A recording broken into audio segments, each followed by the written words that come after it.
Welcome to the F4 podcast, where your hosts, Brian, Brooke, Charles, and Vanessa, discuss all things faith, family, friends, and fitness. What is F4? Sometimes it's a glimpse into how we navigate the world, and sometimes it's a deep dive into how we handle the four main areas of our lives. If you want to have a healthier relationship with God, family, friends, and yourself, this podcast is for you. Thank you for joining us as we unpack this episode.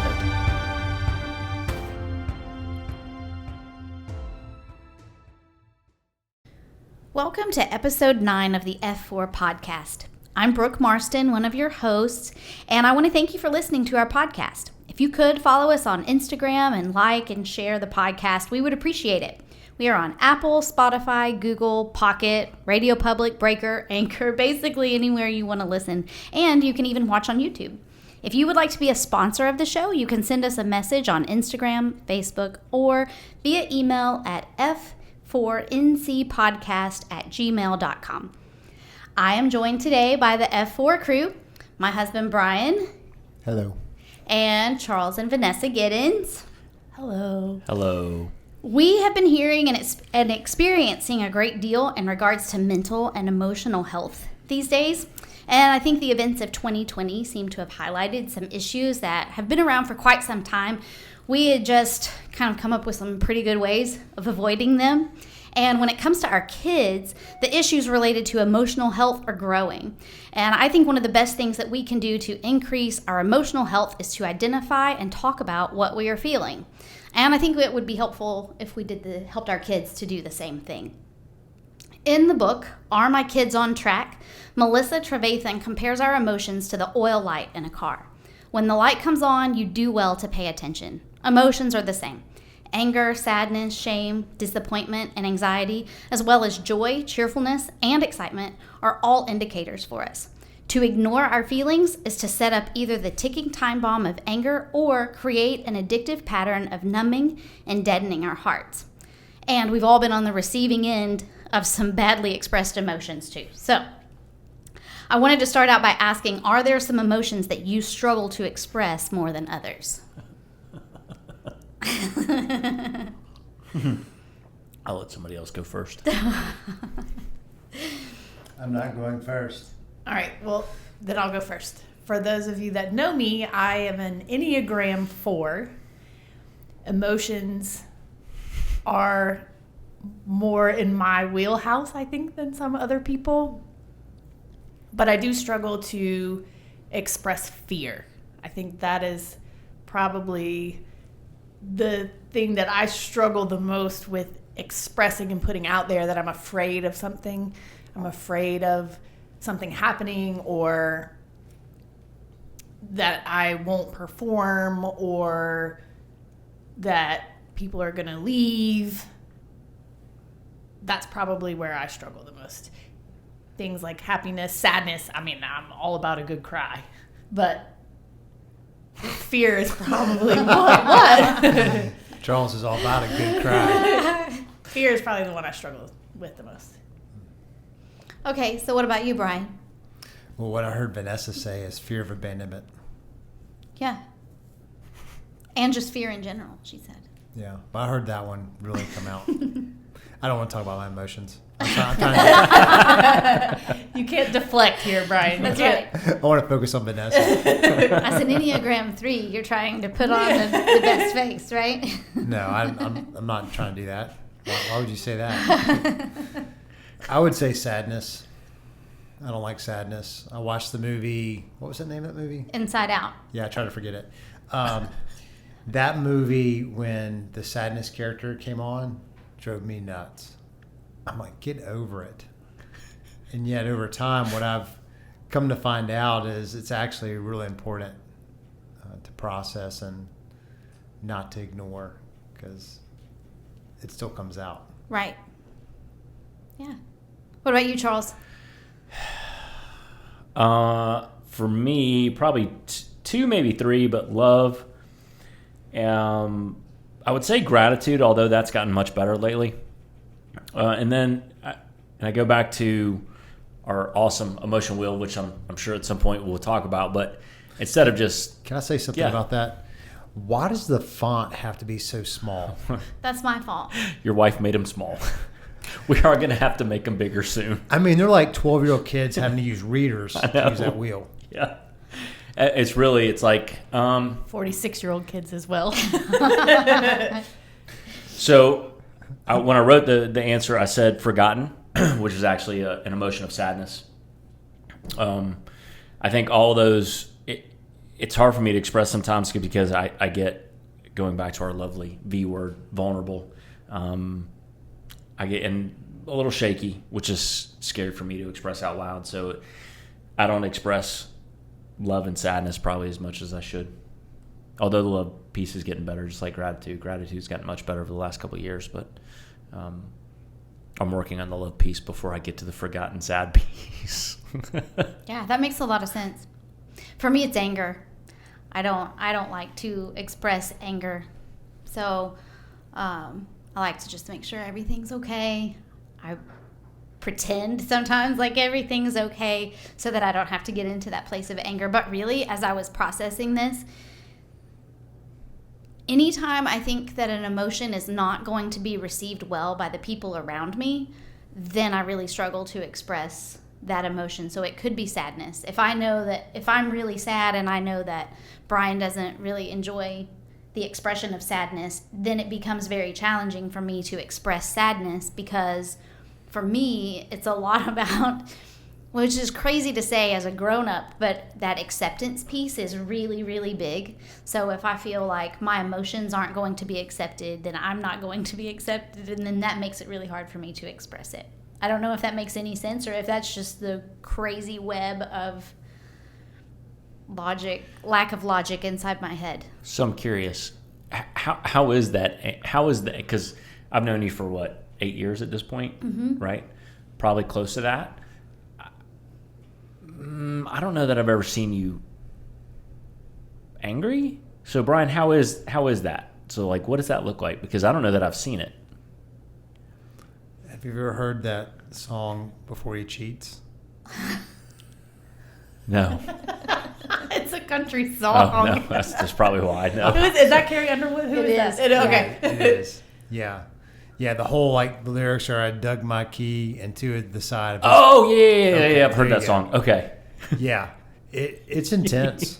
It's intense. There is an intensity to the anger. And I think because it's held in, when it does come out, it's hot. And she's not in a good way. She's not, ooh, baby, get back. No. Yeah, it's not. There is an intensity to the anger that makes you go, okay. It's almost like Hulk, but she's not. I've never even seen her smash things before. Hulk smash, no. Hulk smash. But it feels like that. I understand that physical expression of the Incredible Hulk. That's what it feels like on the inside to express anger. It definitely feels emotionally or whatever like that physical. I will destroy things. And that, how that character, when he gets into that mode, there's no it's no calming him down, and it just has to sort of run its course, and is sort of what happens. You talk about being triggered, and it's just leave her for a minute. So yeah. How many times have you been like that with Brian in your 20 plus years of marriage? How many times has that really happened? Handful of times, probably. Oh, he's counting them. He remembers everyone. Really, just a handful of times, probably. It's not often. I can feel it sometimes before it gets to eruption status. And I'm trying to do better to say, okay, I need a break or whatever, which we will get into a little bit later on. Have you ever seen it? In 8 years, I've never seen her up. I've seen her upset. I've never seen her what I would say angry. I have seen flashes. And I do feel, like Brian said, you can see it coming on. Not towards me. I've not ever seen it towards me, but Sure. I have seen flashes across your face that let me know what's going on The lightning, behind the lightning scenes. in my eyes. Yes. That moment before. Wow. Nice. Okay, so I can't really speak to this, but I know that I think probably for all of us, the trouble of expressing emotions starts in our childhoods. So for you guys, how do you think phrases like man up or quit acting like a girl contribute to boys having trouble expressing their emotions? Especially the ones like fear and sadness, the ones that maybe wouldn't be seen as masculine emotions. Yeah, boys numb their emotions all the time. Everybody numbs their emotions on some level, but when it comes to what you're talking about, they don't express them, or they do through anger. You know, it's like the grown-up on the golf course that makes a bad shot. You know, he's okay with slamming his golf clubs or throwing them into the water feature, but when it comes to this really made me sad, I want to cry about this shot, you don't see a grown man doing that. And if you do, you're going to make fun of him. That's just the way it is. Yeah, I think from the very beginning, I think we're told as males not to express. I mean, we grew up, you and I grew up at the same time, but we grew up a long time ago. Things are a little bit different now. And I think in some ways probably better, in some ways maybe not. I don't know. But yeah, I can remember conversations I had with people when I was upset, and it was very much, hey, that's not what we do. You don't have that. And I think it leads to two things, kind of to what Brian said. I think it either leads to men shutting down and not saying anything at all, which is pretty typical, or they don't know how to process it, and it comes out in rage, and it comes out in nasty anger, where you see the goofball throwing his clubs in the water because he's so mad about a shot. He doesn't know how to process that emotion. And I think you see it, younger 20-somethings and, maybe a little bit younger, getting so mad they punch walls, they do things they shouldn't do, and it's not because they want to do that, it's because they don't know how to get it out.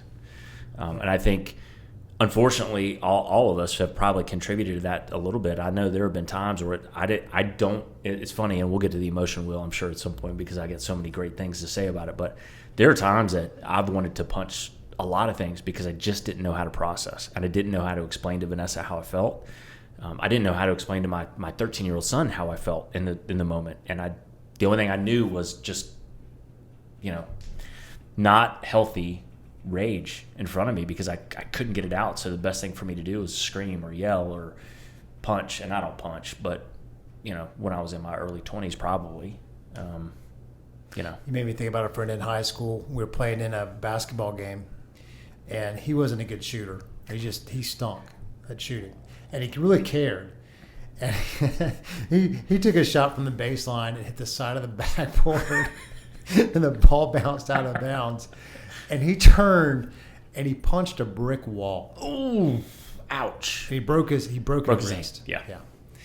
And when you were talking about punching something, that was, I think, an example of expression gone bad. I even think about it this morning in the gym where we're lifting, right? And things are a little bit off for me right now for lots of reasons. But I got frustrated with the lift today, and I didn't scream. I wasn't, pouting. I wasn't stomping around. But I took my belt off and I just kind of chunked it. I didn't chunk it hard, but I chunked my belt off, and I was upset. And I just kind of looked at Vanessa, and I'm like, I don't even know what to say. Like, I don't even know how to process that. So I'm just not going to say anything. So it would be very easy in that situation, especially my younger self, to do it, like to turn around. I've never hit a wall. That's kind of goofy, but, I may have punched some sheetrock from time to time. I mean...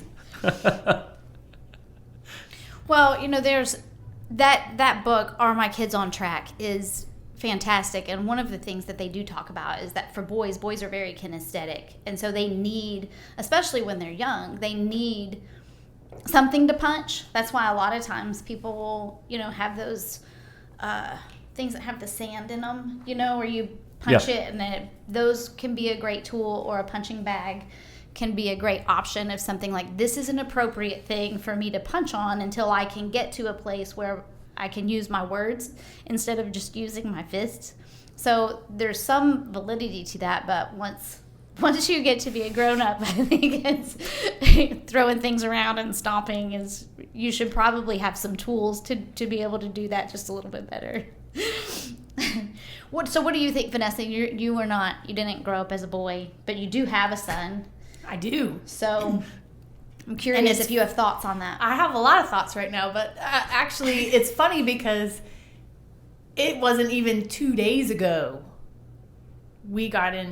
my son is 13, and it was just a couple of days ago we got into a big discussion, and one of the first things that Charles said to him was, you need to learn to control your emotions. That was one of the first things he said. And to a degree, it's true. Mm-hmm. It's true. If you don't learn how to express them in a healthy fashion and how to have conversations about the way you're feeling, then your emotions will control you. And I also feel like there's a lot to what you said about boys being kinesthetic. I think it's twofold in that regard right now, up until 2020. Okay, let's say up until 2020, the farther we get down the road as a society, the less physical activity our children are experiencing over the course of a day. I don't mean they're not involved in sports. I don't mean that kind of thing, but there's less room for them to stretch their legs and to play and be kids and even experience role-playing games like cops and robbers. Kids don't play those kinds of things, which gives children plenty of opportunity to express emotions that they're not having right then, but that they've seen, and to kind of work through all of that. Yeah. And at the same time, there's so much pressure put on them from an emotional standpoint to perform in other areas of life, like school, academically, and to behave, that it's no wonder they don't flip out all the time. Do you guys think that temperament or personality play a role in expression of emotion? Yes. How have you seen that be the case? Well, 2 of the temperaments are extroverted naturally, and then 2 are introverted. So a person who's extroverted is going to be more comfortable typically expressing their emotions in some way. It may not be accurate to what they're actually feeling. So they may be masking their anger with sadness because they feel like sadness may be acceptable, but the anger may not be. But for me, who's extroverted, I'm going to have an easier time at least saying something versus someone who's introverted and is probably going to hold it in. Yes? You're fine. Okay. And then you have the task-oriented and people-oriented piece. And I think it's easy for a task-oriented person to get lost in the task and avoid processing the emotion because they're busy about doing things and oftentimes feel the pressure to be doing things. So those are a couple ways. That's not certainly all the ways, and you guys probably have some more to add to that. So I will defer to you. Yeah, I think, I agree with you. And I'm thinking about one of our kids in particular, and the way that he is wired is to really not be comfortable with vulnerability at all. That it's an underlying fear that he will be taken advantage of if he shows his vulnerable side. And so the expression of emotion is very muted often. And I think it's for that reason. It's that underlying fear, and I think that comes from his wiring and from his personality. So I think some of it's from his life circumstances as well. Oh, I agree. And I can see it in myself too. My desire for keeping that harmony a lot of times will trump my willingness to express emotion. Like I said earlier, it could be anger, but it could be any emotion really that I don't think is going to be acceptable. Yeah, because like when he was in public high school, the Lord of the Flies mentality oftentimes start, and he didn't grow up in that community he went to public high school in, and so he didn't get that natural, like, you're one of our bros, you're in. And so when he came onto the scene, there are people that just wanted to test him, and they would say things to him that would try to take him down, and I want to see what the new guy does. And I've been in that position before, so I understand that feeling. And generally speaking, when you're in middle school or high school and you're a guy and someone comes at you hard, it's hard enough when you're an adult. But in those situations, you're going to put on a front to try to get people to stay away from you. And so it keeps you, I think, removed from your heart and fighting the vulnerability. Well, it's interesting because our other son, wired completely differently, handled that in the complete opposite way of, I will just fly under the radar and then no one will mess with me because no one will see me. And that's a masking of emotion as well. It's just not putting any of that out there. It's just, I'm going to be low key. But with Micah, and that's what you're talking about with the vulnerability, he's going to be more aggressive. Yeah. He's wired. You're going to notice him. He's going to be talking. He's going to be saying something. Matt, he's introverted, and I think it goes back to the question that temperaments play a huge role in expression of emotion. What do you guys think? Have you seen it play out? For me, it ties into the other question that you asked about how words and phrases can affect people. I think it's very much a nature and nurture thing in regards to how you express your emotions.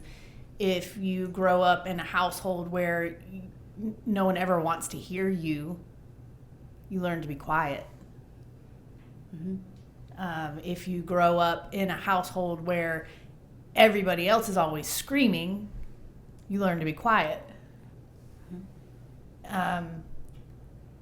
But at the same time, if you grow up in a household where people show genuine concern for how you're feeling and encourage you to process and express your emotions, then I think even if you are wired in such a way that you're not prone to be as expressive as somebody like I am, you do learn to think about it and you learn to work through those things. I think that makes a lot of sense. Your environment definitely plays a role. I have a question.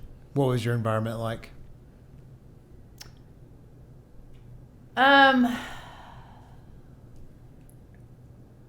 It depended on the time frame, I guess. My mother was always very encouraging of me to, she was always willing to talk me through things and ask how I felt, but that was probably it. And that honestly, that wasn't, she worked. My parents were divorced and she worked a lot. So the times weren't as frequent that we had, one-on-one time together. But why? So how did the nurture... I feel like you're shrinking my head right now. How did the nurture impact you in your expression of emotion? I don't know. I'm comfortable doing it, I guess, for the most part. I don't know. Well, I see you hold back sometimes. So when you were talking about that whole nature and nurture, part of that I know is self-control. but there are other times where I feel like you really want to say something, but you're just not sure, and you probably have something really good to say. And I found myself wanting to hear more. And it's like, okay, let's hear more from Vanessa. But when you start talking about nature versus nurture, I didn't know how much of that was actually tied to your personal experience. I don't know. I had, all right, so I don't think I ever had a really nurturing male role model. Sorry, Dad, but I didn't. That's just the truth of the matter. And that's probably where you guys pick up on that, because when you guys start talking and taking over, I just kind of... You become a wallflower. Take a back seat. So... It's true. And it's interesting with you being a yellow temperament, because it's kind of the opposite of how you're wired. Now, again, so I think self-control is admirable. There are times where being a red temperament, I need to shut my mouth. There are times where I need to keep speaking. Figuring that out is dicey. But I was wondering how much of your nurture impacted you and in your expression of your emotion, and especially as a yellow temperament.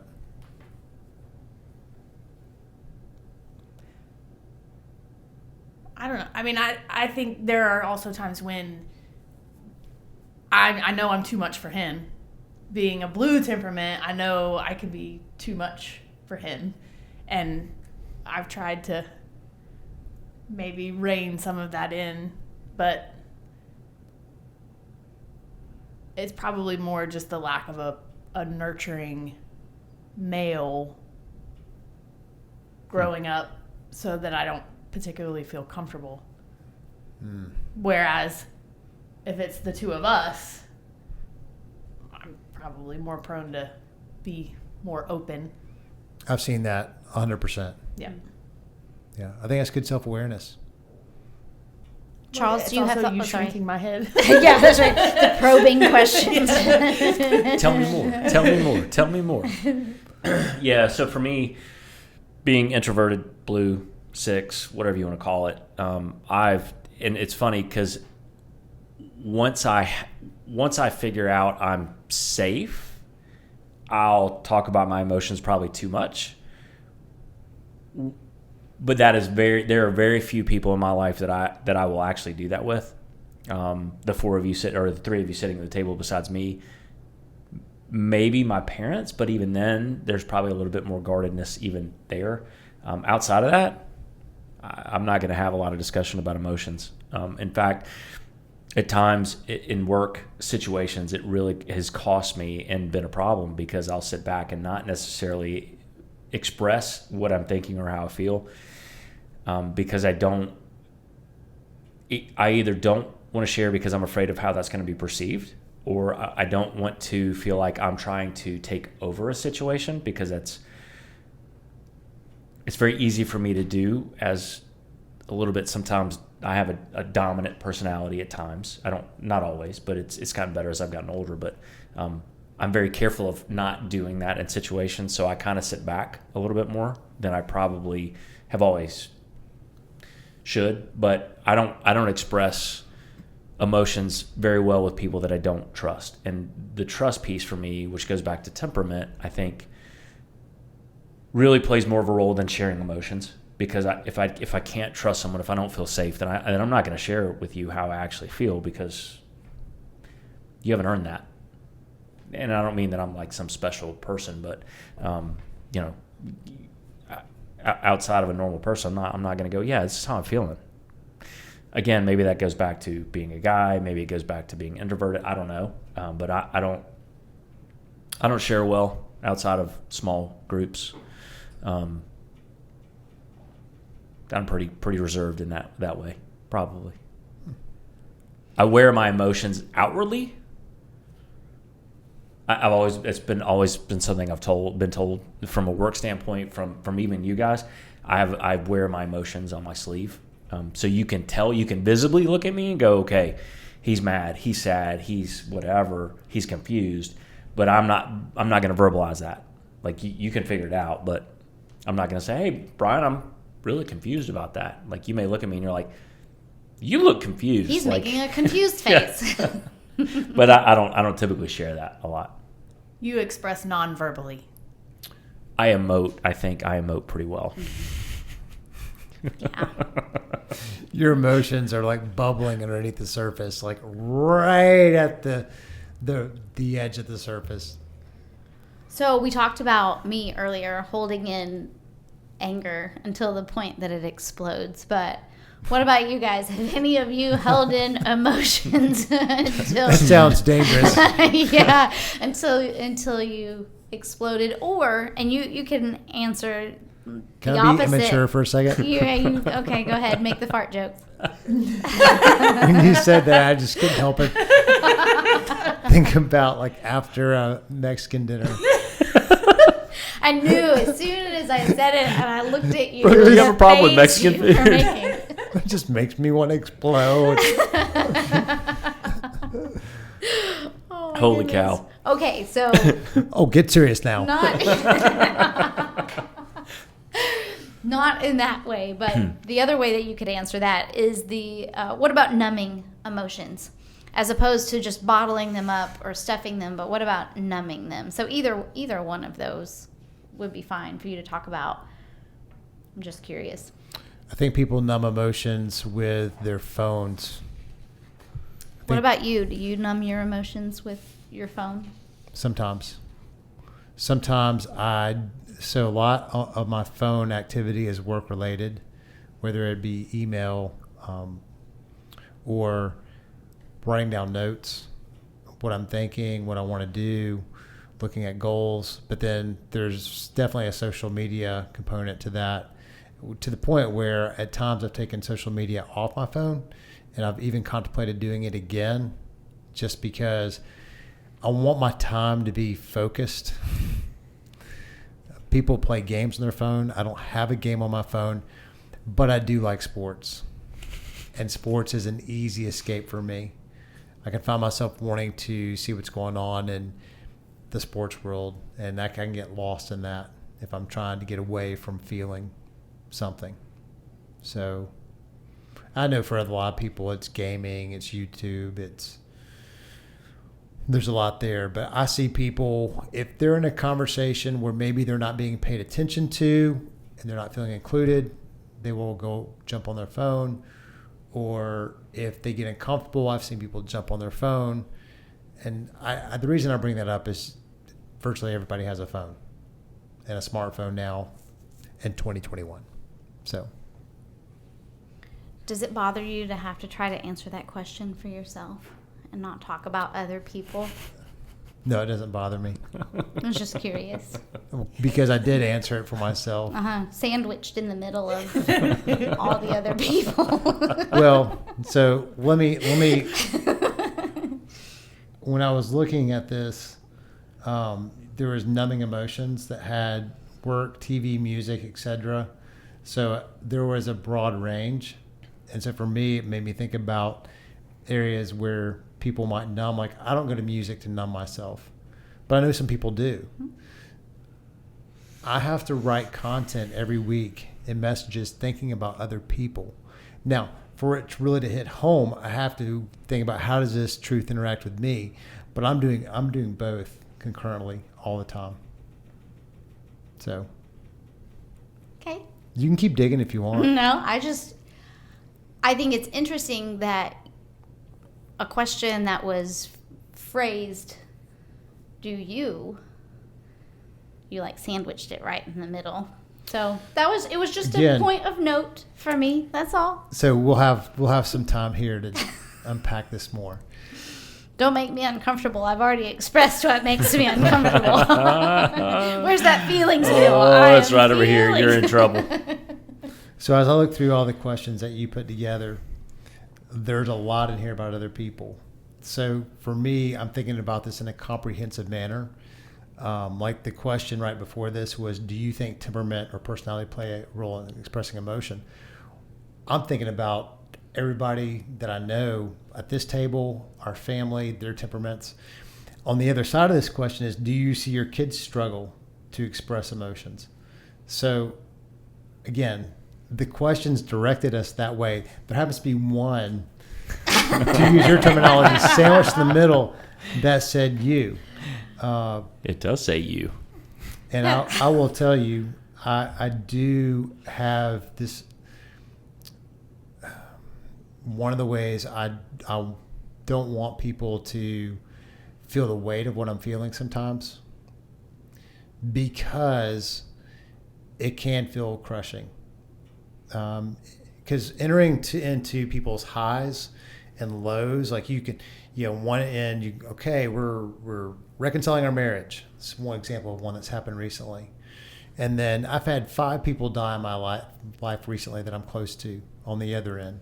And those kind of things, and those are just one example of many of where you find yourself going up and down, up and down. If you start emoting how you feel about all those things, or you take them on, you become unhealthy to where you can't help someone else. And so it's a fine balance of feeling that, and yet at the same time not taking it on and making it part of who you are. And it's really hard. But over 20-something years of doing it, so yeah, I think about other people all the time. What about you guys? I have a question for you. Now that you're in assessment mode, do you think that I am trying to avoid this question?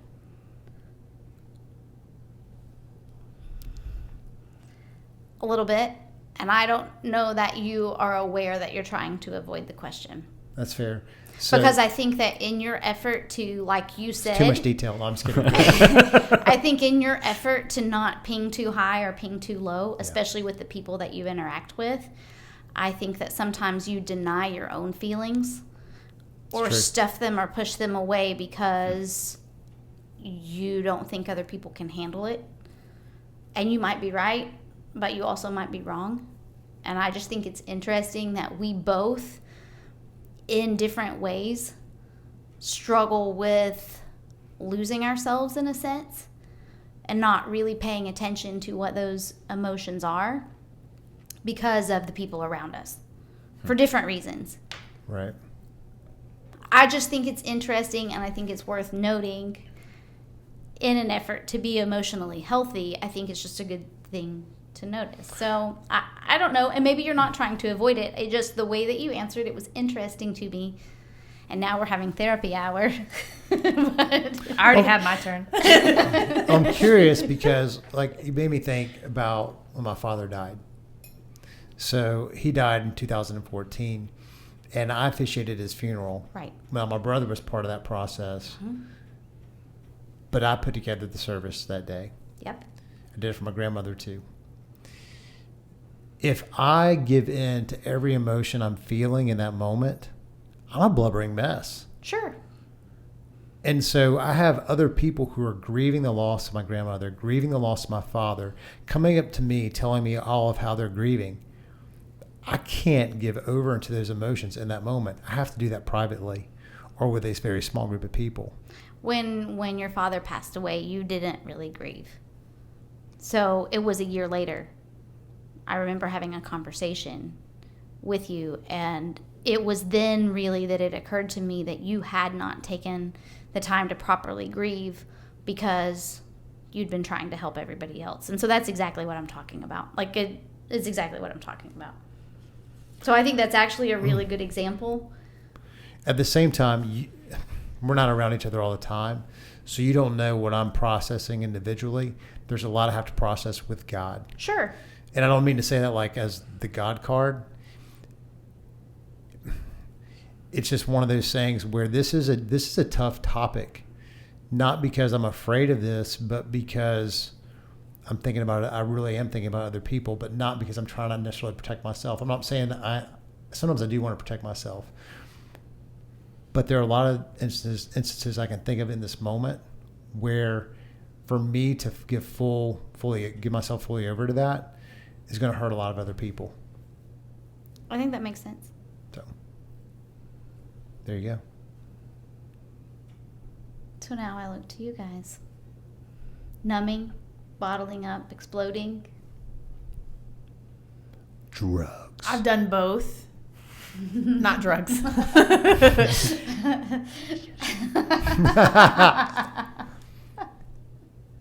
I have bottled before. I can remember one fight we got into. We don't have fights. What are you talking about? You may have fights. I'm good. I remember one fight we got into, and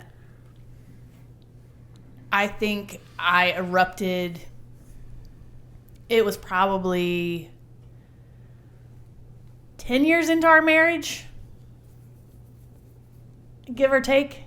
And I think I let you have it with every single thing that had ever been perceived by me as you wronging me or hurting my feelings. I think I just let it all fly in the course of about 30 minutes. I had had enough, and I've been much better, I think. Since that explosion? Yes. Since that Vesuvius eruption. I don't even remember what. You don't remember that? No. See, Oh. it's all good. I just forget. All right, whatever. Go ahead. What was it about? So does he forget with a lot of things in life and just it never comes up again? No. And you knew the answer to that before you even asked the question. I did. No. So what was the Guilty. situation you're talking about? I'm kind of curious at this point. I honestly, I don't even, you were mad at me for something. We had only been in North Carolina for a short period of time, maybe 6 months. You were traveling all the time, and I'm pretty sure something that you felt was super important did not get done because I did not feel the same level of urgency, and I let you have it. I let you have it that night. I remember that. I let you have it. Yeah. And I had bottled up all kinds of things that I'm not even sure I was aware that I had been stuffing so hard for that amount of time until it did all come up.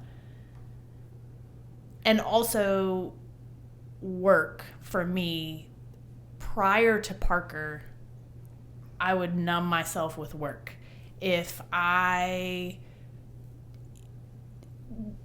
didn't have something physical to be doing with work, my life as a dog trainer is very physical, and if I didn't have something, an appointment that I had to be at or a dog I was working with at the time, I was building my own website. And I'm talking building my own website, taught myself HTML, building my own, yes, like back way before it was point and click and drag and all of that. And I was coming up with packets and things to give to clients. I mean, it was, yeah. And since Parker, I will lose myself more in art when I can. Yeah. Yeah. I don't stuff at all. I don't stuff. What are you talking about? So before we get to that, I think Before we get to that. That's a strange noise. numbing. I think I'm a little bit more melancholy.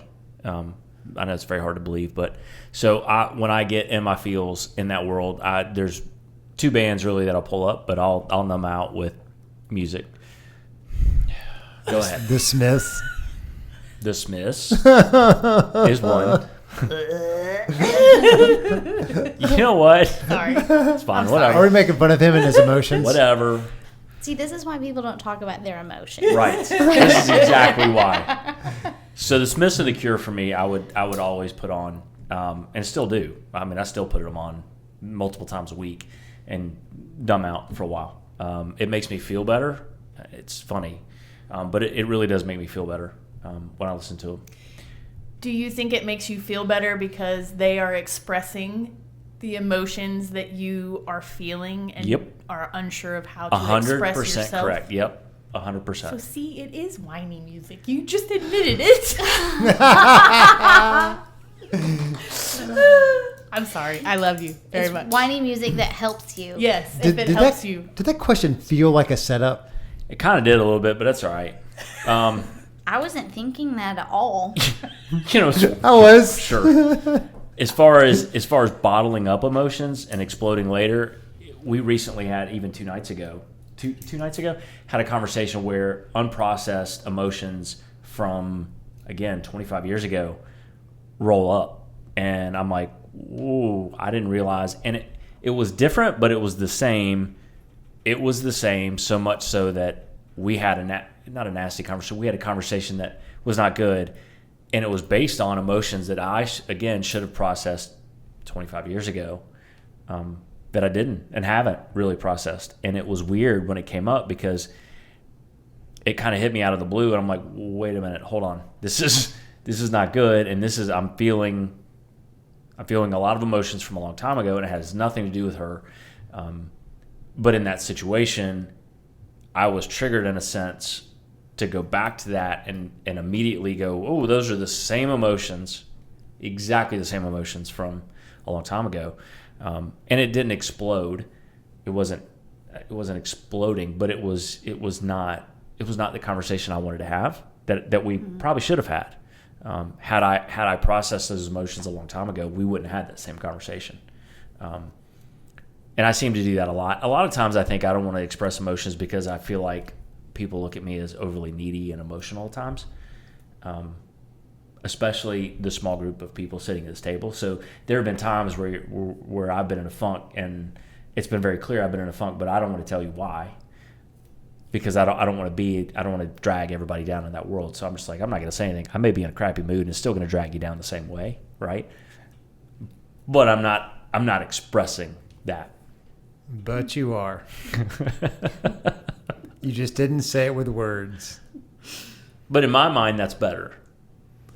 It's really interesting how it is like we have those things that happen inside of our brain that make us think, oh, this is better. Mm-hmm. Because I very much numb things, and it could be it runs the gamut of, and I can jump from one thing to another within the course of an hour to numb emotions that I'm having or feeling that I don't like or don't know what to do with. And for me, it's not about appearing needy. It's I don't want to rock the boat of if everybody else is good. I don't want to rock that boat of everybody else being good if those feelings and emotions are going to go away kind of on their own. So I sort of have this maybe it'll just go away mentality. I just bury my head in the sand. Maybe when I take my head up out of the sand, it'll all be fine. And a lot of times, I mean, I think sometimes it does, but a lot of times it just gets stuffed down there underneath the surface someplace that then comes out 25 years later that I didn't even realize I was stuffing it. I didn't even realize it was still down there. So why are you looking at me like that? I'm listening to you empathetically. Okay. Oh, is that what that is? That's the empathetic listening face. Okay. All right, now that I understand it.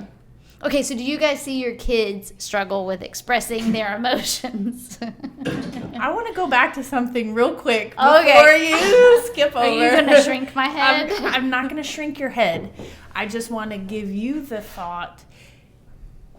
Do you think that the people that love you the most might appreciate knowing when they have done something that you don't appreciate, so they can avoid repeating it in the future?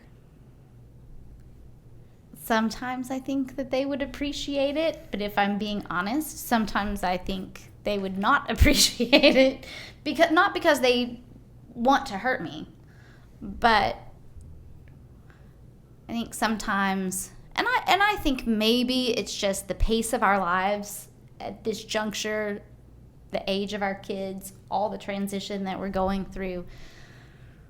I think sometimes if my feelings are hurt, or if I'm feeling some kind of feeling because of something that someone has done, if we're moving at an incredibly fast pace, sometimes I don't think it's always time to slow down and have that conversation about emotions, or at least it may not seem like that it's the appropriate thing to do. So deep down, yes, I think people that love me the most don't want to continue to do things that are hurtful.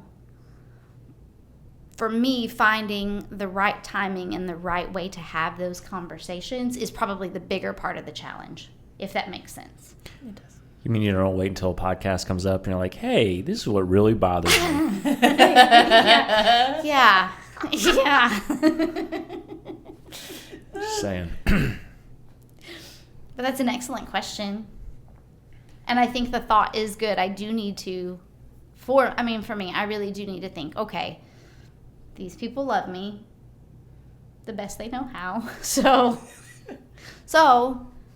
I owe it to them to say it. Help me. Help you. Yes.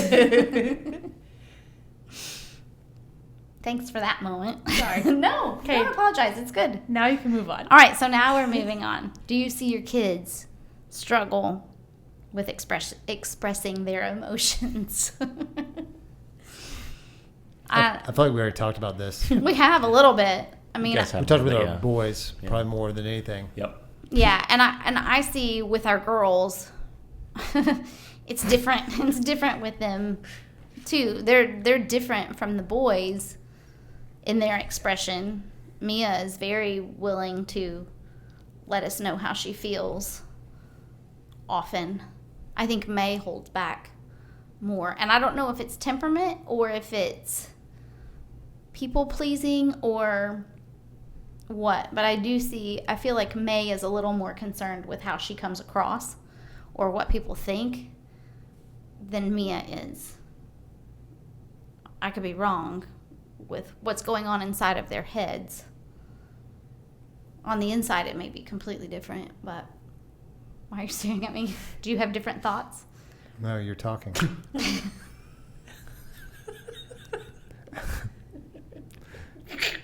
I guess I'm uncomfortable now. Does that make you feel uncomfortable? Well, maybe, yeah. Why? Because you're just staring at me. Stop looking at me, Swan. So, where should I look when you're talking? That's fine. You can look at me. I mean, there's a porcelain bunny rabbit up there. I could. Do you have different thoughts about our girls? Well, I think girls are way different than boys. To state the obvious, the girls are more expressive in general, and especially with the emotions of sadness, or it feels like even anger. It feels like the whole gamut. They're just more comfortable expressing their emotions, good or bad. Whether they're happy, whether they're sad. So the boys at this stage, and I say boys, they're both legally men now. They're easy to parent for the most part. The girls, though, not so easy because they express big emotions. And for me, I just want it to be done with sometimes. Just, okay, let's get it out and be done with. Let's move on. That's not necessarily how it works. No, it doesn't work that way. But why do we want to dwell on something that we're sad or mad about when there's life to be lived? So I wanted to throat punch the sad character. I was going to say, you sound a whole lot like Joy. It's okay. I know it's important. He just doesn't want to deal with it. Process on don't your wanna own. live there. I don't want it to impact me. Just stop. Well, I think part of it is I have been stuck in sadness before, and I hate it. And it feels like death. It feels like you'll never get out of it, and being in a cycle of sadness.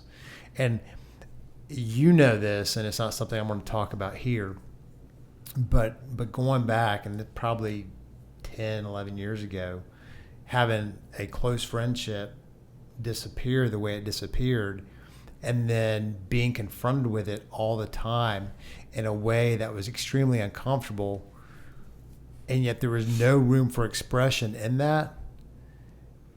That was one of the worst feelings of my entire life, because it wasn't just like a temporary deal. It was a multiple year deal. And I dealt with it every day, almost every day, in my face. So I don't want to be stuck there, because a lot of times that sadness turned to anger. And I would not be a good person to be around. So that's part of the struggle. Now, does it run deeper than that? Probably. Brian, looking back on that now,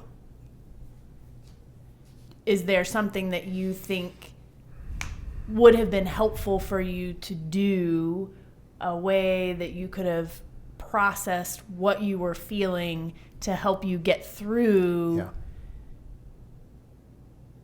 that daily confrontation that would have helped you to be unstuck?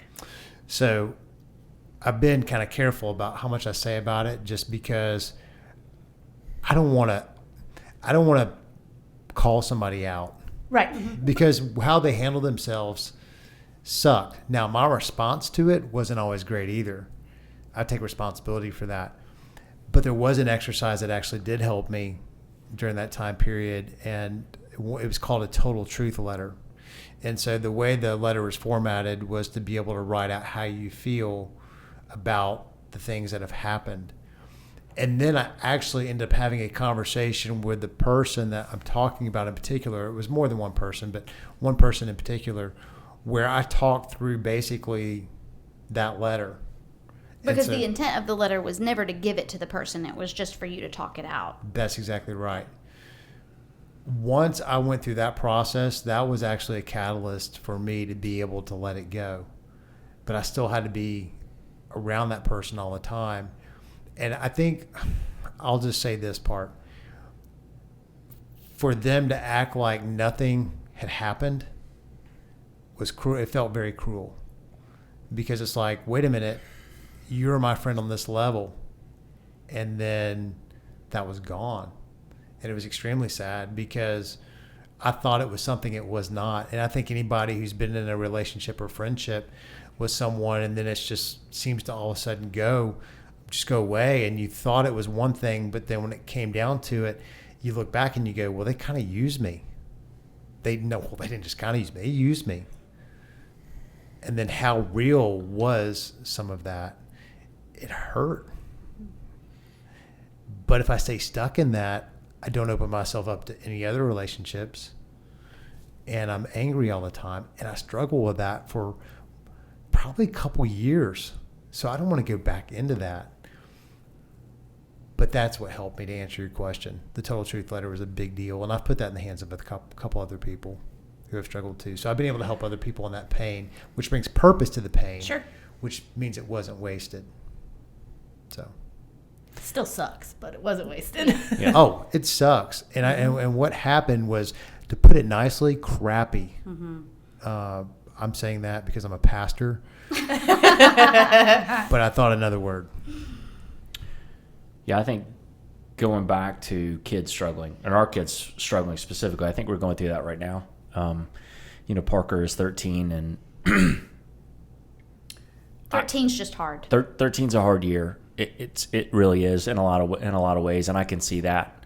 I think, but what I see in Parker is what I saw in myself, and I think if we can't get some of that figured out, he's gonna run through the same gamut of problems later on in his life, as far as emotions go. Because when he gets upset, when he gets triggered, he doesn't know how to express emotion, so it comes out as anger, and it comes out as loud, and it comes out as screaming and yelling, and what we're really working through the emotions, we're trying to really work through the emotion wheel to say, okay, when that's the case, instead of yelling and screaming, we're going to grab the emotion wheel and we're going to talk through what you're physically feeling, instead of screaming and yelling, because the screaming and yelling is very inappropriate, but it's tough to fault because he doesn't know how to get it out. So I would rather at least come out somehow than not to come out at all.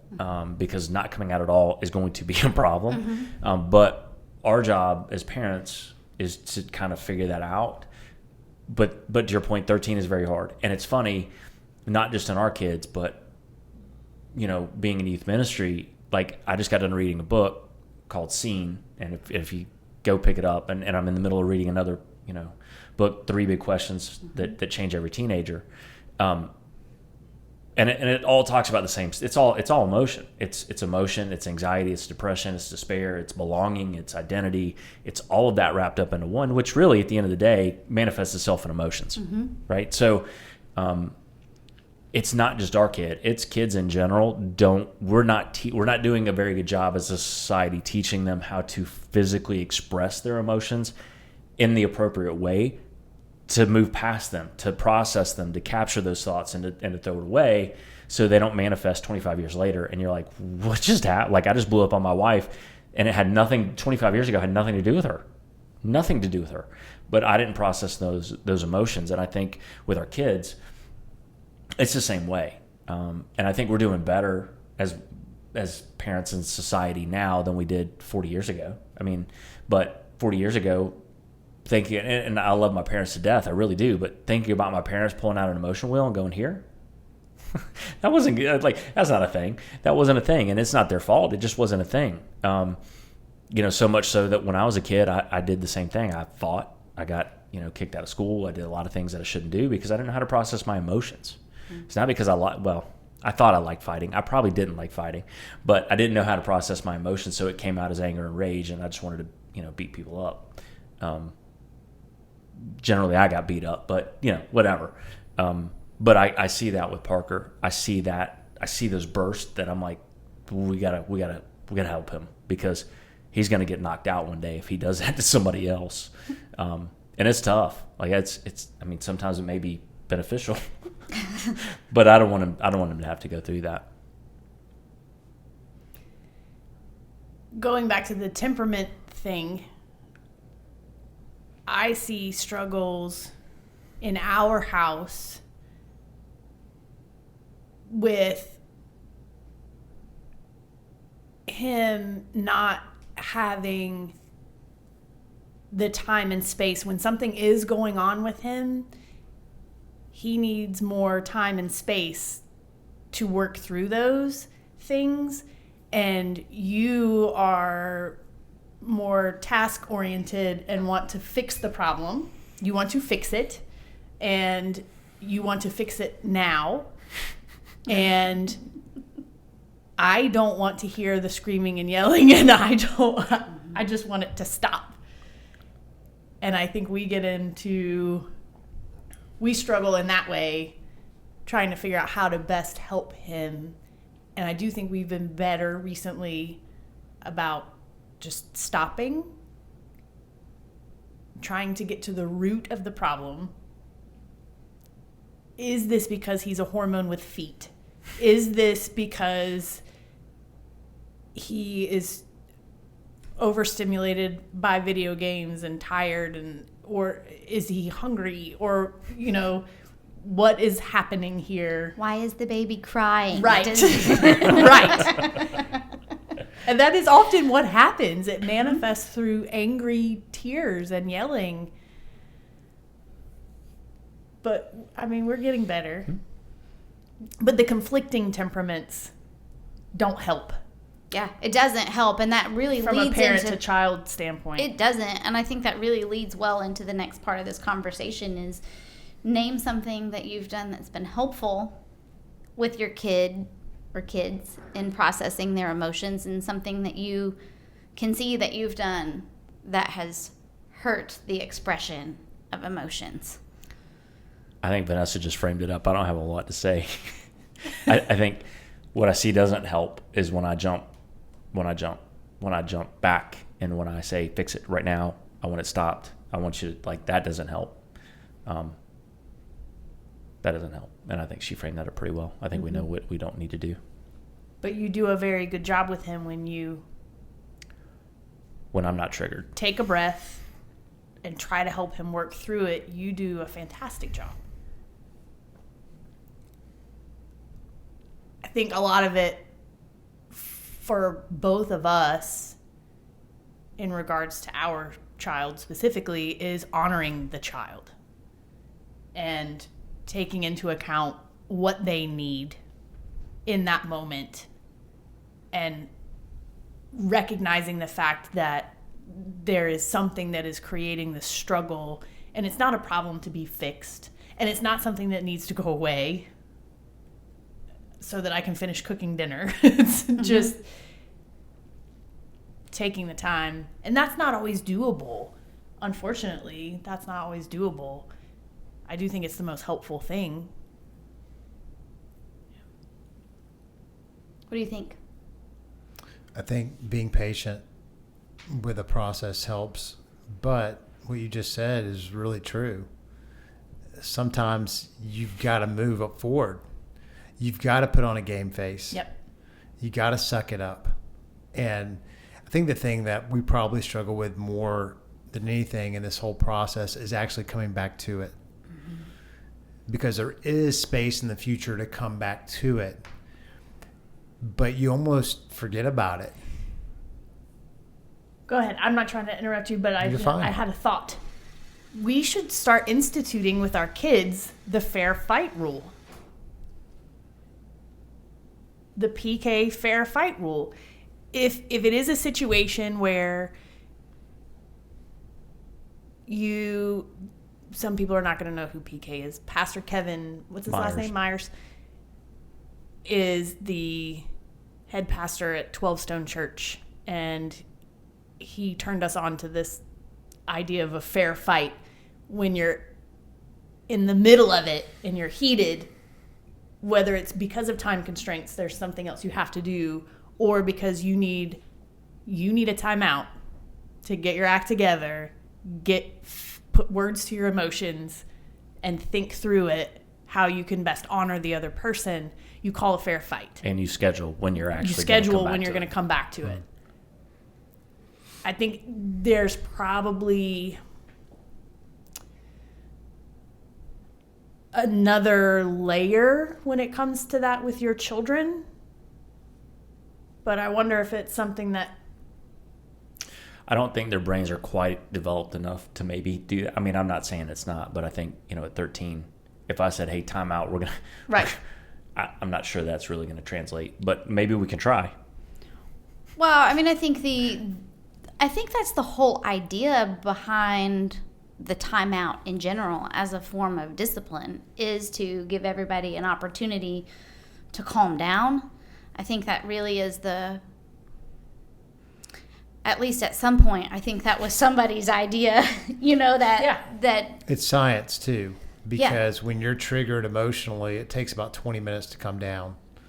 And so, like, for instance, with the prepare enrich material that we do use for premarital counseling, that's part of the process, is to take a time out when you're in a conflict and you find yourself triggered, but then you schedule a time to come back to it. So very much in line with the fair fight. But you recently did this with our girls when they were fighting.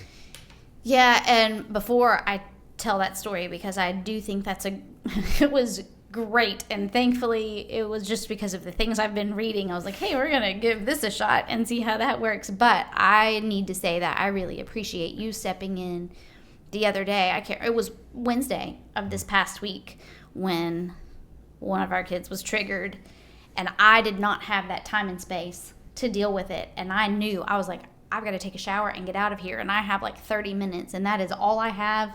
There is no time to sit down and have this conversation and let's talk about how you feel and what's underneath all of that. I didn't have time for that. So he came in the door, and I was like, I can't. I'm going to need you to step in. Like, I just can't. I don't have the time. And he said, okay, I got you. And you stepped in, and you, I think, handled the situation beautifully in such a way that it didn't escalate and it didn't turn out badly. But I think if I had been by myself in that situation, I think it would have been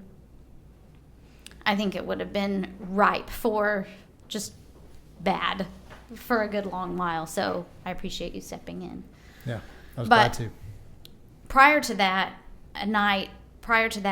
the girls were arguing. They were in their room arguing about, I don't even know what, but we were trying to go to sleep and we could hear them through 2 closed doors and across the hall. So it was heated in there. And it was like 10:30 at night, so we were tired. I mean, we were on the verge of going to sleep, so it was not time for fighting, okay? No. So, but when I went in there, I mean, it was, and like just everybody wanted to tell me their side, and, you know, I felt, you know, like that, like Solomon with the 2 women, you know, like, no, I don't want to hear anybody's sides. Like, Maybe Just cut them in half. It's all good. Don't worry about it. But I said, okay, you leave. You just go sleep in the basement. Just go. And there was a bed down there. It's not like You go to the dungeon. And then with Mia, I sat with her, and she really wanted to go into, I don't feel like I have space. I don't feel like I can process and all of that. And I said, I want you to have time and space to process this. But it is 10:30 at night. And I don't have the capacity at this point to listen to this and to help you process it. Also, you're triggered. You're so mad right now that I'm not sure that it would be beneficial for you. So I said, I want to make sure all of your technology is turned in. We make them turn in their phones and all of that stuff at night. I said, you need to make sure that all that stuff is put away. I don't want you getting on that, but if you need to write it out, if you need to pray, if you need to read your Bible, if you need to, whatever you need to do to process why it is that you're feeling like this, you do that. You can think about it or you can write it down. I don't care, but I'm leaving the room. And we will talk about it tomorrow. And she's like, but I work tomorrow. And I said, okay, what time do you work? And it worked out where 9 o'clock in the morning, we could revisit the conversation. And she kept trying to have the conversation now. And I just set up that boundary of, we're not having this conversation right now. Now is not a good time. And so I just stood my ground on, we will talk about this tomorrow. We will talk about this tomorrow. And then I left the room. And it was amazing how, after having time and space and a good night's sleep, the next morning we were able to have the conversation. Oh, but this was the other thing that I said that I also think is very important, was she was kind of yelling at me and coming at me hard in her expression. It wasn't just, I mean, you were talking about the yelling and screaming. She was yelling and screaming at me. And I told her, I said, it is not acceptable for you to talk to me that way. I'm not talking to you that way. It's not acceptable for you to talk to me that way. And I said, so you just need to know that when we have this conversation tomorrow, if you are expressing yourself that way, there will be consequences. This is your warning that what you're doing right now is not an appropriate expression of what it is that you're feeling. We're going to circle back. But there will be consequences if you choose to express yourself this way tomorrow. And she said, okay, that makes sense. And the next day, like I said, we had a fantastic conversation. And so it was really great to give her that. And I do think kids need this, a warning, an opportunity to say, okay, you know, yellow light, what's happening now is not good. And you are a child who is learning, and it's my job to help teach you those boundaries. You are going to experience some negative consequences if you keep it up. But I think sometimes what we do when they are in the course of expressing their emotions, we go straight to the discipline because we've had it and we're done. And instead of just walking away and saying, hey, let's have this conversation later, we go straight to, give me your phone, give me your car keys, whatever. And nobody learns anything from that because it may be behavior modification for a time period, but nobody's learning how to accurately and you'll be doing that again. You'll be doing that again. Yes. Yeah, you will be repeating that same cycle. That cycle will become your cycle. Yeah, because you're not learning how here's the better way to express emotion, or I did need some time, or I did need a good night's sleep, or I did need to eat a meal before I could talk about it. Yes. Yeah, so I think a lot of times where I mess up and have messed up in the past is that jumping straight into discipline, and really it's often because I need it to hurry up and be done. So. Yeah. I'm totally going to steal that and use it. What, the Snickers? No. Oh. Sorry. No, giving him a warning. I've done that. But often, what happens more often, let's be honest. He keeps going. We are the dynamic duo in the regard that we are the extremes of that situation. When he flares up, I turn around and walk away. I'm done. Because you will not talk to me that way, and I'm not going to stand here and listen to it. I don't punish him. That's not just with our child. Well, I'm consistent. Yes, you are. But you are the one that snaps right into punishment. I'm going to fix it. You're going to fix it. We're going to be fixed. You're not okay. I'm not okay. We're not okay. But we need to make it okay. I mean, really. Oh, you're right. You're like the veterinarian. Well, the setting of that boundary was so great. The setting of the boundary was great for me because I have a tendency to maybe express a boundary, but then when somebody does not respect the boundary, then I just give in and go, oh, well, okay, I guess we are going to have this conversation now. But it was great to say, no, this is the boundary that we're setting. I'm not having this conversation now. And I did tell her, and I think it was fair to tell her, you're not in a position to have this conversation. Yeah. But neither am I. I'm not in a good place. I'm not going to be what you need in this situation. I'm admitting to you my weakness. I cannot do it right now. So I do think that was helpful for her to hear. I think it caused her to give me a little bit of grace where maybe she wouldn't have otherwise because she was so angry. I think when I said, I can't have this conversation right now, she kind of said in her brain, like, oh, okay. I mean, she tried, but once she knew I wasn't going to budge on it, to me, the boundary was huge. I really do think it helped me as much as it helped her. So, yeah, steal it. I'm going to. I thought it was super helpful. So, I love Mr. Rogers. He is one of my favorite people. And he talks a lot about feelings. He's quoted as saying, everyone has lots of ways of feeling, and all of those are fine. It's what we do with our feelings that matter in this life.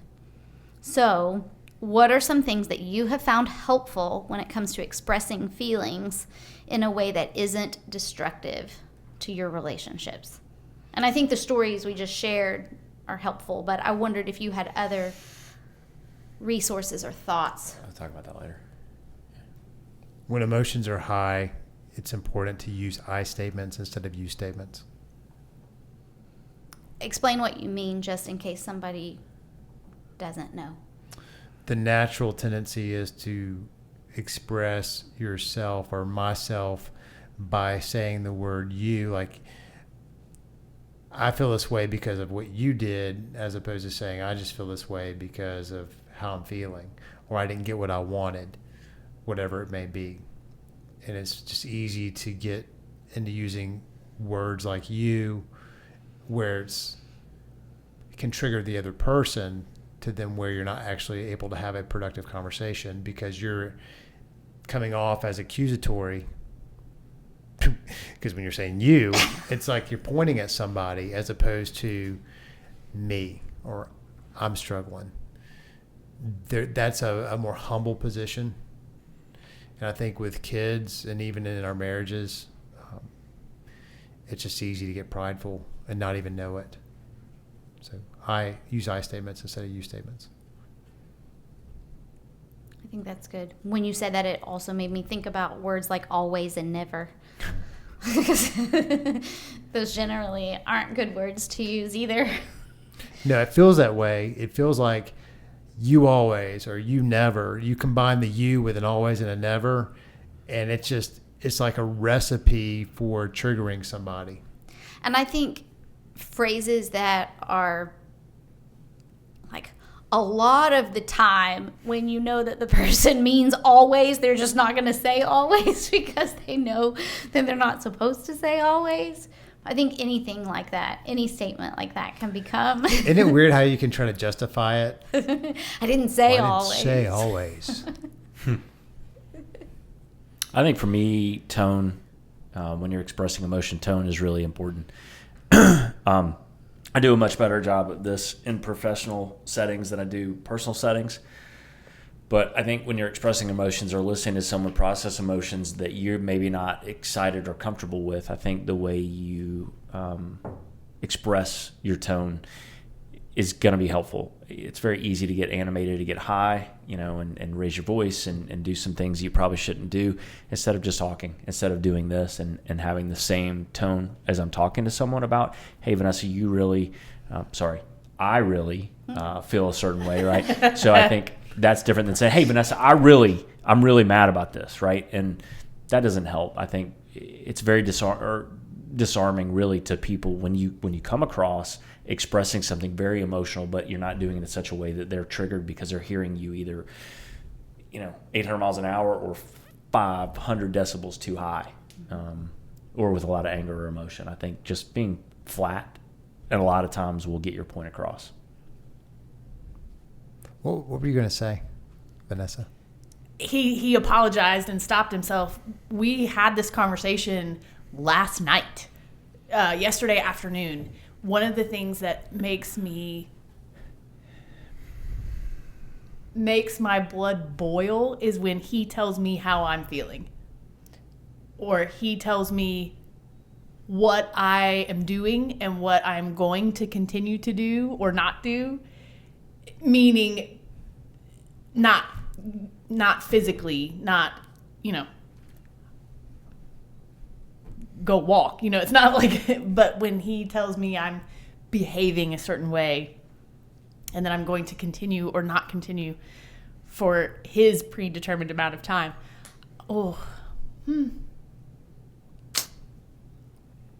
it makes me so unhappy. So the whole I instead of you statements, and he just caught himself, even though he wasn't really saying that. Sure. He caught himself because he would have said that.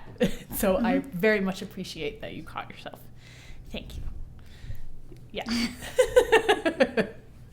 Yes.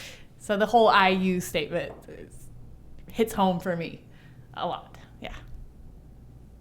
I'm trying really hard to express emotions. I'm trying to be better about expressing it, but because maybe I don't have a whole lot of practice in that area. Maybe that's what it is. I don't know. I think sometimes when I start to express it, and I think particularly at home with you, you're the one that gets all of the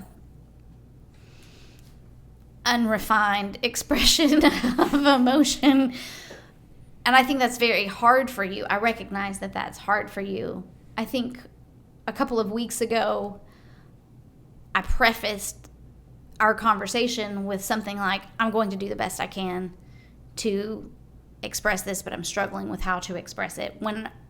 When the expression of my emotion is preceded by statements like that, I find that you have an easier time listening to me, because then I can say whatever it is I need to say.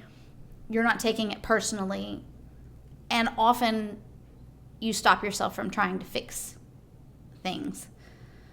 I think if I just start expressing emotion, that's harder for you to know what it is that you should do to help navigate. So one of the things I really do want to try to do so that it doesn't end up becoming a fight or becoming something negative is to preface, hey, I'm struggling with how to say this. I'm not sure I have all of my thoughts worked out.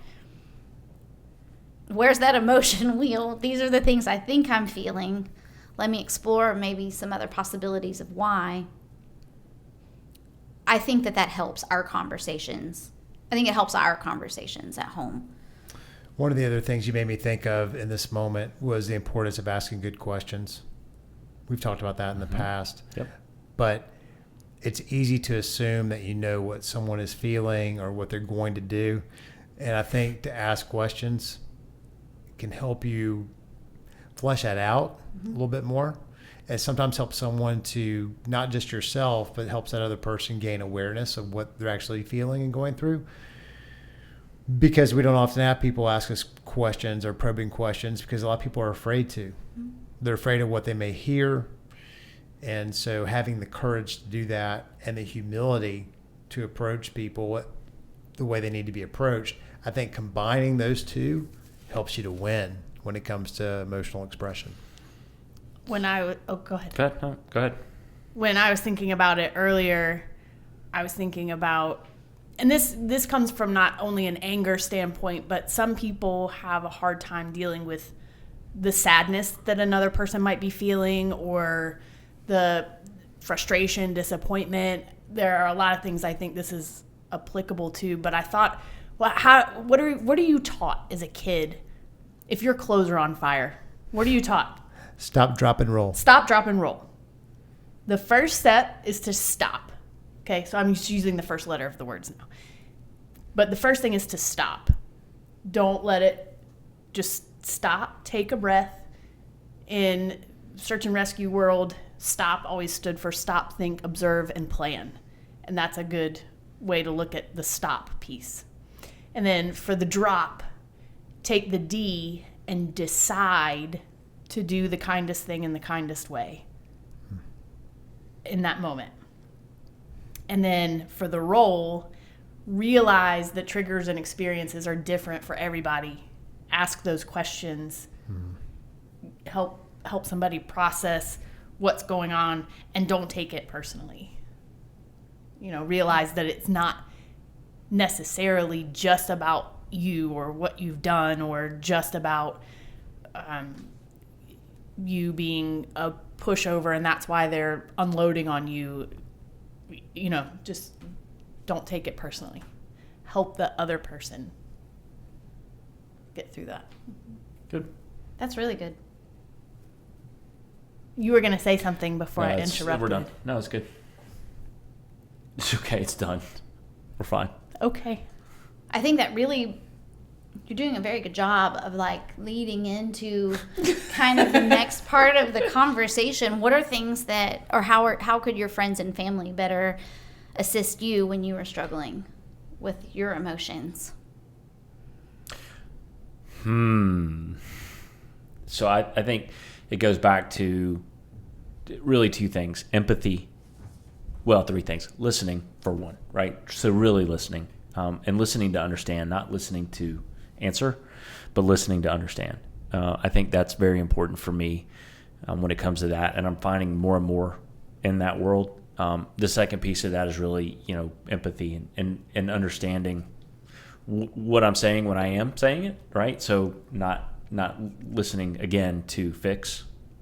And then the fixing piece for me, although I like to do that because that's been alluded to multiple times today, it's funny that I like to do that, and that's the thing that bothers me the most when I'm expressing emotion, because I'm very quick to do it with other people. I do it with everybody in my life. I'm like, okay, well, what we need to do is, and I'll rattle off 8,000 things that I think that Vanessa needs to do, or Parker needs to do, or whoever needs to do. And for me, that's the world's worst when I actually am expressing emotion, to say, well, that's not a valid emotion. This is how you should be thinking about that.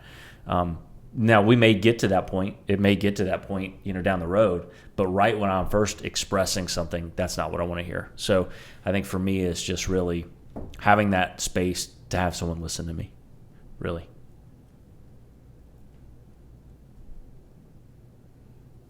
Yeah, it goes into that, not assuming that you know what somebody's feeling or thinking, or what the next thing out of their mouth is going to be. To really listen and ask the good questions, to be curious. What about you when you're struggling with emotions? You want to know, don't you? I do. That's why she wrote this question in. It is. She was like, what about you? I'm going to take notes. I got a pen. So it ties back to something we've already said. just were talking about, the good questions mean a lot to me. When someone asks a question, that shows they're listening. Because sometimes someone asks you a question and it's like, hey, what planet have you been on? Are you a space cadet? Like, it doesn't make any sense why you're asking me that right now. Of course, maybe I'm just so removed from the situation. I could see your head turning, judging me in that moment. I was not judging. You're like, I was listening. sure. That was my empathetic listening face. But I think asking good questions to help uncover what I may not even be aware of. Because typically if I'm expressing emotion that is sad or angry, there is an underlying something there. And if I can get to it, then I can understand it, then I can take action steps in order to frame it rightly, to see it rightly, not to allow it to lead me. Because emotions are important, but they're a lousy leader. Yeah, you're right about that. Mm-hmm. You're right about that. What about for you, Vanessa? The biggest thing for me is time. I don't necessarily need space. I don't necessarily need to go off by myself, but I do need time often. And that might be time to ramble, which I know is your favorite thing, and externally process. Words are very important to me, and sometimes I need a moment in the moment to find the right words. And when I can sense that someone is getting impatient with me because I'm taking too long to explain myself, it makes it that much harder So if to like explain someone were to myself. do this, Yes. And that he's not ever done that to me in an important, it's Thank you for clarifying yes. that. He's not ever, if I'm struggling with an emotion, he has not ever done that to me then. But I have sensed impatience, not just in you, but in Sure. lots of other people. If I'm trying to get something out and I'm taking longer than that person wants to do it. is it like the sloth? Yes, that is my inner sloth. Slowly, I'll get there. What movie is that? Where the sloth is like Zootopia. Yeah. Zootopia. Okay, And his name is Flash. That's right. I've never seen Zootopia, but I've seen that clip. Did Yeah. you not see Zootopia? There's a lot of movies I haven't seen. How did you not see that one? I just know enough to make me dangerous. Got it. Flash is awesome because as slow as he is in life, he drives really fast. It's great. Like down the mountain. Wow. Brooke, how about you? I think for me, it's definitely the empathetic listening is important. And I think the biggest piece of that for me is to know, especially if I'm struggling with, well, any of the emotions that the fear or the sadness or even the anger, if I know that the person that I'm talking to, I'm going to get emotional now, is in it with me, that's what's important to me. If I feel like my emotions or the expression of them isolate me further, that's what makes it terrible. So knowing that somebody's in it with me is the biggest part of it. So the kinds of questions or the kinds of comments, if it's a, hey, how can we fix it? That's not as good as what can we do from here on? Because then it's like, okay, I'm not by myself. I don't need to go fix the problem. We can do it together. Does that make sense? Yeah. Now I'm crying. So you're crying, making me cry every time is a good thing, right? That's empathy. Yes. Empathy. That's my empathetic listening. If I cry, and you're empathetically listening to me and crying, so you're in it with me. She will certainly wallow with it. But yeah, I mean, it really, really is important. And I think that was something that occurred to me not that long ago when we were having a conversation about some stuff just this past summer. I was like, I need to know that I'm not by myself in this. And so it has become more and more apparent that is very much an underlying piece of, if I feel like the expression of my emotion is going to isolate me, I'm definitely not going to share it. If I feel like my expression of emotion will draw us closer together because we'll be in it together, then I'm much more likely to express it. So, and maybe that's true for our kids too. You know, maybe our kids need to hear, it's okay, whatever you feel is okay. Mm-hmm. We will help you get through this. We're in this together. Not, you know, why do you have to be so difficult? Because we all have those moments. Any other thoughts about that? Okay, so as we conclude, what are some of your favorite scriptures or quotes or movies or songs or books about expressing emotion or about feelings in general? What are things that are helpful for you, or just... So we've referenced this multiple times today. Yeah, I know Brian can't see it. We really do need to make these bigger. But if you've yet, and we'll link it in the show notes, not necessarily to this one, but to one. If you've yet to get an emotion wheel, I would just tell you to do so. For me, this has been beneficial in a ministry standpoint, in a kid standpoint, with my own kid, with myself at 47, with my wife. I pulled the emotion wheel out in a conversation we had. I don't know. We talked about this before the podcast. I'm not sure exactly when, but it's been very recent. Because I couldn't get an emotion, I couldn't explain how I felt, and I was able to pinpoint it on the wheel and say, okay, this is it right now. This is where I'm at. And we had a success story at church very recently with a third grader that went through some tough times with their parents, and they had the wherewithal to actually grab the emotion wheel and sit down and have a conversation with this person, this third grader, and have a win. And I think the emotion wheel for me, and I know it's not a scripture, and I have some of those, but not a scripture, but something that's been very beneficial late in life, that I'm sure this has existed for a long time. It wasn't until very recently that I've gone, oh, this is a thing, like the color wheel. But it's been extremely beneficial for me personally, and I think it's framed up some ways to help people and myself. So. I think that's great. And in the show notes too, maybe we can even link the feelings chart for people who have kids that are younger. Instead of having words, they have faces, like Charles' faces, where you can read on their faces exactly the emotion. When you said that, it made me think about like Charles' actual face expressing all the emotions. We should make that. We really should. That would be a bestseller with at least like 100 people. I think it would be awesome. It would be awesome. Woo-hoo. It would be super helpful at the gym and at church, and because all the kids see him all the time. The Charles emotion wheel. It's a familiar face. Not a wheel, a chart. It's a chart. Charles emotion chart.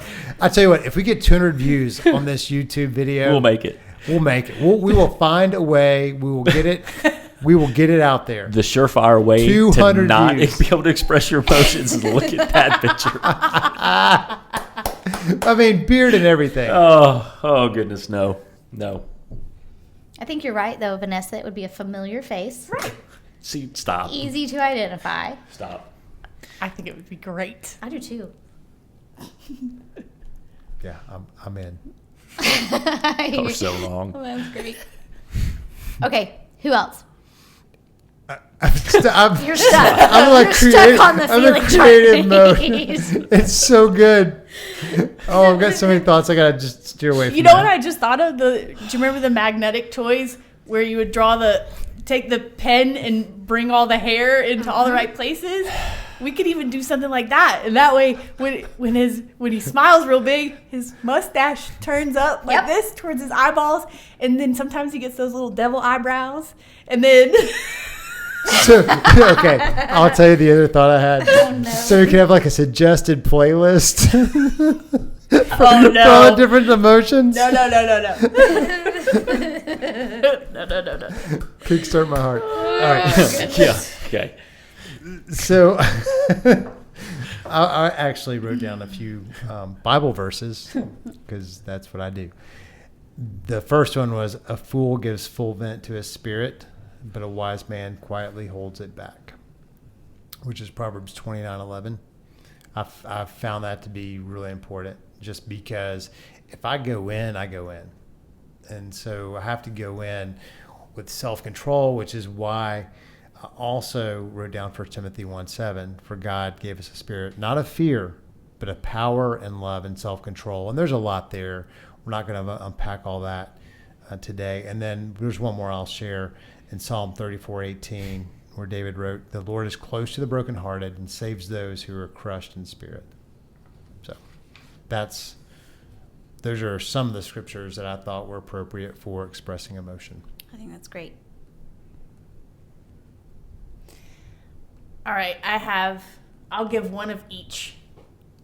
I have a quote from a book that we've talked about quite frequently, Becoming Better Grown-Ups by Brad Montague. All words and actions, whether they come from children or grown-ups, are either a statement of love or a request for love. I wrote that down when I first read it, and it's one of my favorite things. And you can tie it back to all sorts of things that we talk about all the time. We want people to love better, love first, all of those things. All right, so that's a book quote.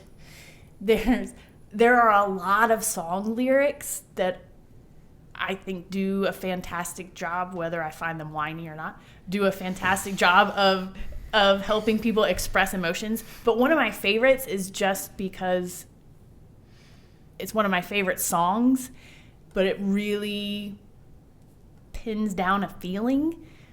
It's the Smiths. No. It's Bobby McGee by Janis Joplin. I was feeling near as faded as my jeans. To me, that is a palpable expression of an emotion. Okay. That's a great song lyric. That whole song is great. Okay. And then the Bible verse that I thought of, Ecclesiastes 3 as well, time for everything. But my favorite verse as far as emotion in the Bible is John 11:35. Jesus wept. That's it. That's the whole verse. So, and for those that don't know, Lazarus had died. He catches up to Mary, and it's after the fact, and she's crying, and I think he's upset at the loss of Lazarus. He's upset that Mary's so upset. He's upset that he wasn't there, but he wept. So, one expression in that moment when he came out was, he stinketh. King James Version. Of course. Yes, of course. That's good. The movie Inside Out, Brian referenced several times, and there are some really great quotes from that movie, just different. I'll look it up in a second. I have a translation of a verse pulled up on my phone right now, so I don't want to navigate from it at this moment. But the thing I love about the movie Inside Out, it's a Pixar movie that follows the life of a girl, Riley, who moves, and there's a whole series of things that happens with her emotions in that process. So you have the inside look of all of those things. And you made a comment earlier that the emotions don't need to be driving. Your emotions, they were a lousy leader. They're a lousy leader, yeah. So, and I changed it to driving in my head, I'm sorry. But every time you saw Riley being led by her emotions, things did not go well, and you saw the chaos that happened in her life. And really, those emotions, when they were sort of in the back seat and kind of working together, things were much, much better off. And you could see the way that those emotions do work together and play out, that you need all of them together, that there aren't some that are bad and some that are good, but they're all needed and they're all part of the total person. So I do love that movie, and there are some really great quotes about wallowing and obsessing in sadness and things like that that are a lot of fun, I think, when you watch it. But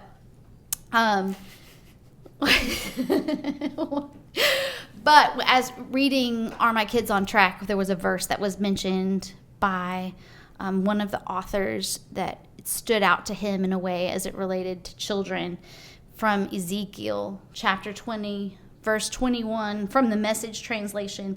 And in Ezekiel, God is talking about how angry he was with the people of Israel. And the way that it's expressed in the Message translation is, I seriously considered dumping my anger on them right there in the desert. But I thought better of it and acted out of who I was, not by what I felt.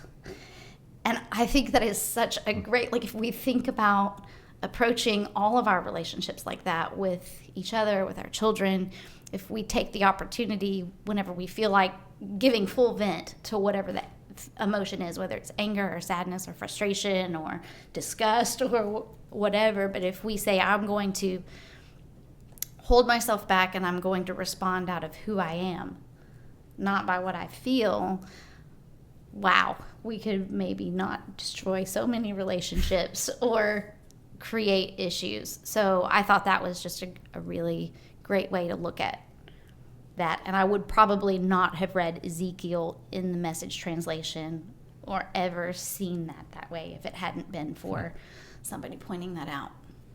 Was there anything else? Would anybody else have something that they didn't get a chance to mention about any of the things? No. Nope. Why are you laughing? No reason. He seems like there's something he wants to I know. say. It's been like that for like the last couple of minutes. No. No. Okay. Okay, well, thank you for taking the time to listen to the F4 podcast today. Please follow us on social media, like and share the podcast if you think this can be helpful and or entertaining to people. We would love your feedback to know what is helpful for you and how we can connect better. Thanks again for listening, and we look forward to being with you soon again here on the F4 podcast. Bye.